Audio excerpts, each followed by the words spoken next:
पाठ 16 नाटक में नाटक, ड्रामा इन अ ड्रामा। पाठ परिचय, चैप्टर इंट्रोडक्शन। तुरंत बुद्धि बिगड़े हुए काम को तत्काल बना देती है। असली नाटक खेलते समय पात्रों द्वारा संवाद भूलने पर हास्यास्पद स्थिति उत्पन्न हो गई थी। दर्शक उसे भी नाटक ही समझते रहे, लेकिन निर्देशक ने स्थिति को कैसे संभाला, आइए देखते हैं।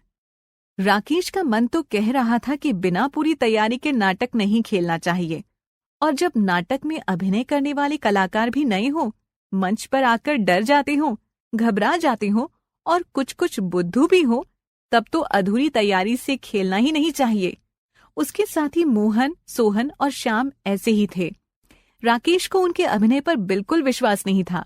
वह स्वयं अभिनय इसलिए नहीं कर रहा था कि फुटबॉल खेलते हुए अचानक गिर पड़ने से उसके हाथ में चोट लग गई थी।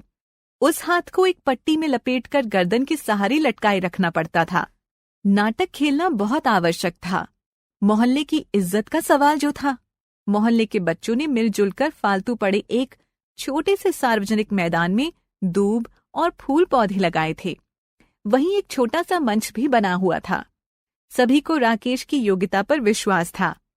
समय था केवल 1 सप्ताह का। 7 दिन ऐसे निकल गए कि पता भी नहीं लगा। मोहन, सोहन और श्याम यूं तो अच्छी तरह अभिनय करने लगे थे, पर राकेश को उनके बुद्धूपन से डर लगा रहता था। हर कोई अपने को एक दूसरे से अधिक समझदार मानता था, इसलिए वो यह भूल जाते थे कि कौन कहाँ क्या कर रहा है। बस कहने से मतलब।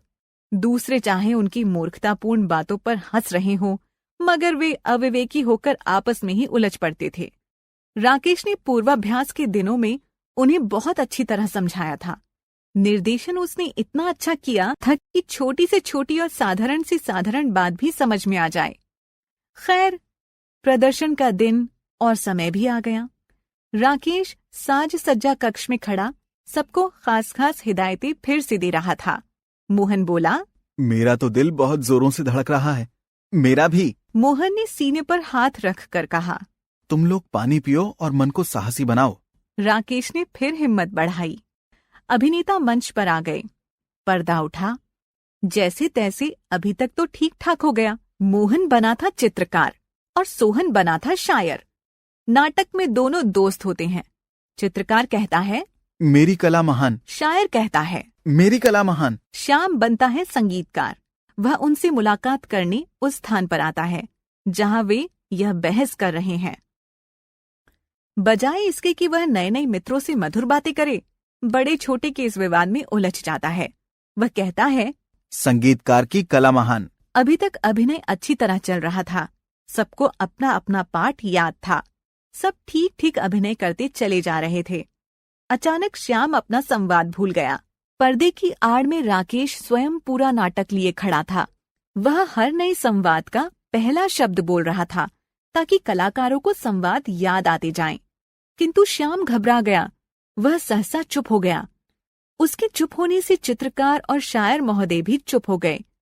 होना यह चाहिए था कि दोनों में से कोई भी मन से ही वाक्य बनाकर बात आगे बढ़ा देते, परंतु वे घबराकर राकेश की तरफ देखने लगे।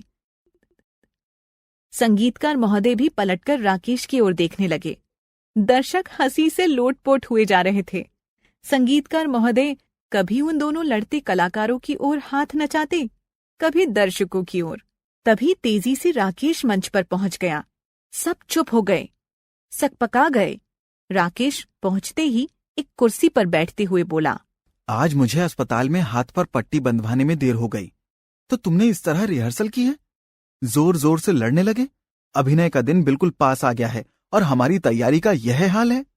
अरे, तो मैंने कहा नहीं था कि रिहर्सल में भी यह मानकर चलो कि दर्शक सामने ही बैठे हैं। अगर गलती हो गई थी तो वहीं से दोबारा रिहर्सल शुरू कर देते। यह क्या कि लड़ने लगे? सब गड़बड़ हो गया। सब गड़बड़ करते हो। बात राकेश ने बहुत संभाल ली थी। पर्दे की आड़ में खड़े अन्य साथी मन ही मन राकेश की तुरंत बुद्धि की प्रशंसा कर रहे थे। दर्शक सब शांत थे, भौचक्के थे। वे सोच रहे थे, ये क्या हो गया? वे तो समझ रहे थे कि नाटक बिगड़ गया, मगर यहाँ तो नाटक में ही नाटक था। उसका रिहर्सल ही नाटक था। मानो इस नाटक में नाटक की तैयारी की कठिनाइयों और कमजोरियों को ही दिखाया गया था। राकेश कह रहा था, देखिए, हमारे नाटक का नाम है बड़ा कलाकार, और बड़ा कलाकार वह है जो दूसरे की त्रुटियों को नहीं, अपनी त्रुटियों को देखे और सुधारे। आइए अब हम फिर से रिहर्सल शुरू करते हैं। तभी राकेश के इशारे पर पर्दा गिर गया। दर्शक नाटक की भूरी भूरी प्रशंसा करते हुए अपने घर चले गए। शब्द भंडार, वोकैबुलरी, शब्दार्थ, वर्ड मीनिंग, अभिनय, हाव भाव द्वारा बात कहना, एक्टिंग, अविवेकी, विचारहीन, अज्ञानी, थॉटलेस, निर्देशन, निर्देश देना, डायरेक्शन, हिदायत, आदेश, ऑर्डर, शायर, कवि, पोएट, मुलाकात, भेंट, मीटिंग, सार्वजनिक, सबके लिए, पब्लिक, पूर्व अभ्यास, नाटक करने से पहले उसकी तैयारी, रिहर्सल, सज्जा कक्ष, सजने संवरने का कक्ष, ड्रेसिंग रूम, साहसी, हिम्मती, डेयरिंग, संगीतकार, संगीत की धुन बनाने वाला, म्यूजिक कंपोजर, त्रुटियां, गलतियां, मिस्टेक्स,